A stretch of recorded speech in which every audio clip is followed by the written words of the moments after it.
Welcome back to All Things Maroon. I'm your anchor, Ariel Ballou. Eastern Kentucky University has been bustling with life recently, with events such as the Chili Cook-Off, E3 event, and the Pop-Up Closet. Our first story tonight follows EKU's Students Life Exceptional Eastern Experience, or E3. E3 provides students many opportunities to get out of the dorms and have good, clean fun. While connecting with each other, reporter Jacob Hall has that story now. I'm Jacob Hall here at PAL talking with Lonnie Yost and students about E3. E3 stands for Exceptional Eastern Experience, and essentially the way I describe it is anything that really adds to that student experience outside of the classroom. So students spend so much time inside the classroom, but a lot of the learning and experiences and growth all happens outside of those classroom doors or things beyond some of their academic work. So we always aim with E3 and the student experience just to create opportunities for students to engage with each other, connect to campus, build those traditions and that camaraderie with other students as well. So E3 events include some of the large signature events that students might be familiar with, some of our concerts, but it also includes traditional programs such as some of the homecoming events for students, midnight breakfast, Summerfest, Winterfest, those sorts of large-scale things. Favorite E3 memory,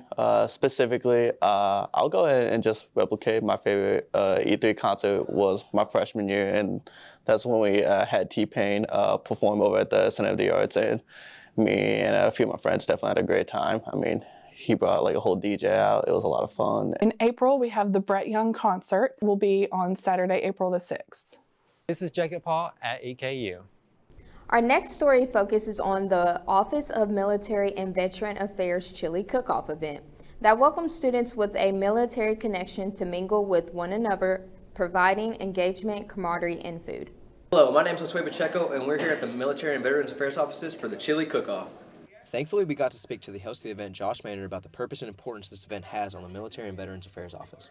So our office provides guidance to any students that have a military connection. That includes veterans, active service members. We help them process any VA benefits that they may have, schedule events for the students to partake in, kind of let them gain that camaraderie that maybe they lost when they exited the military and started college. That way they can feel like they belong here at Eastern.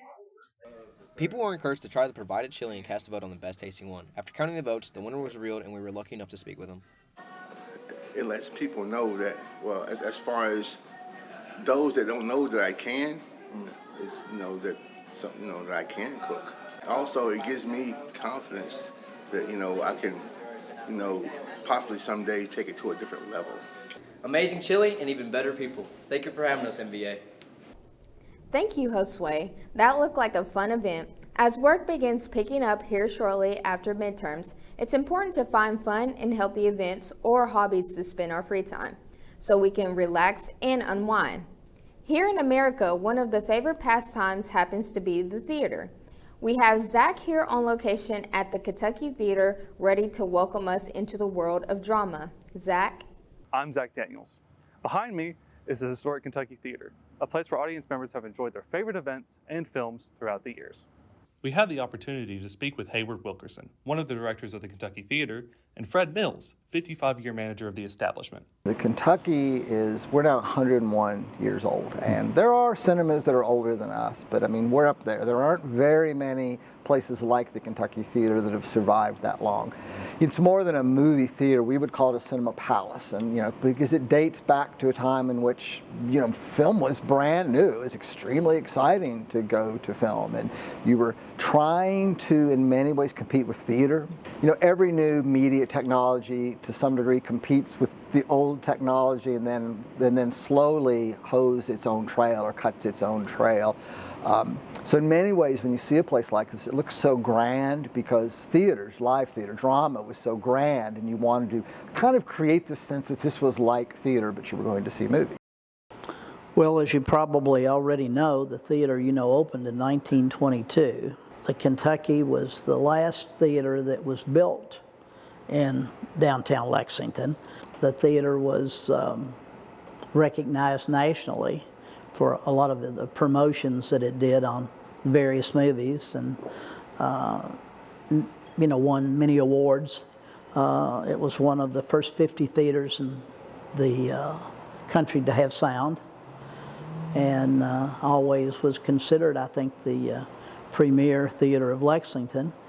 You know, as much as possible, our goal has been to maintain many of the traditions that people associate with the theater and a lot of the charm of going to an old theater. So my office is just outside the door into this theater. So I actually hear people's reaction to the charm more than I see it, because I will be in my office and I'll hear someone walk in and I'll hear, I'll hear a gasp, or oh my gosh, and I know like these are new people. It's very important for us that we continue to cultivate the next generation of filmgoer. Your best bet to follow the Kentucky Theater is to go to kentuckytheater.org. And we spell theater with an R-E as opposed to an E-R, but I think you can find it either way. The Kentucky Theater provides a safe and welcoming environment for patrons of all ages to enjoy old and new films alike, as well as many live events. Once again, I'm Zach Daniels, reporting. As we roll into April, we plan on observing many holidays and celebrations. April is also a time to observe many serious topics as well, most notably Sexual Assault Awareness Month. EKU Violence Prevention recently hosted Letters to Survivors, an event allowing students to write letters to survivors of violence and assault. Keenan? Thank you, Ariel. Did you know that in 2022, more than 35% of men and 45% of women in Kentucky experienced domestic violence and or stalking by an intimate partner in their lifetime? This is higher than the national average of 1 in 4 women and 1 in 9 men. EKU Violence Prevention had that in mind when creating their Letters to Survivors event, which featured material to write letters of encouragement to survivors of sexual assault. Mallory Kincaid, a violence prevention intern, gave us insight on the event. It's going to help us collect letters as a spotlight for Sexual Assault Awareness Month, as well as just putting positive messages out on campus and let people know that we're here. And we wanted to raise awareness and educate people during that month. And we also wanted to put positivity out and support people affected by sexual assault. For more information, you can visit EKU's violence prevention website at greendot.eku.edu. Stay on top of EKU's upcoming events by downloading the Quark app. With All Things Maroon, I'm Keenan Miller. Staying on the same positive note of uplifting events here on campus, our next story brings us to Colonel Cubbard's recent pop-up event held in Lower Powell. Morgan has that story now.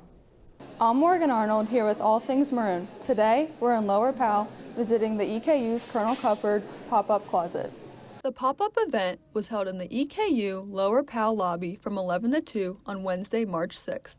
Students were able to come in and browse through anything from t-shirts to dresses to shoes and jeans.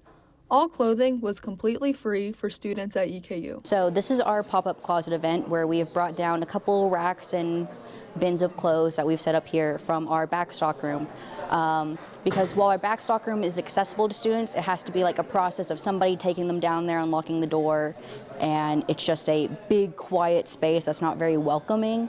So we brought all of our clothes down here so not only so people know that we have this resource, but that this resource is more accessible and enjoyable. Bird is a service that provides food, toiletry items, clothing, and referrals to social service agency to enrolled, full-time, or part-time students at the university in need. The pop-up closet served as an opportunity for students to choose from clothing options from Colonel's Cupboard. This is for everybody. It's not just for people who are low income or can't maybe afford things. We have snacks up there. We have clothes for everybody. If you have an interview or something coming up, or if you need something to get out of the rain, then we offer things for everybody. Students were able to come in today and grab free clothes like this skirt. I'm Morgan Arnold with All Things Maroon. Back to Ariel in the studio. Thank you, Morgan. I'll have to attend the next pop-up closet and snag a few skirts myself. Well, it's time for our sports segment of the evening, though tonight will look a little bit different. We now are going to turn things over to Caleb at EKU's Campus Rec Center with our next story, a profile of EKU's very own dance team member, Logan Rogers. I'm outside of Eastern Kentucky University's Student Recreation Center, where we had the opportunity to speak with Logan Rogers, a member of EKU's dance team. I'm Logan Rogers. My major is elementary education, and I'm a sophomore. I started dancing at the age of 4.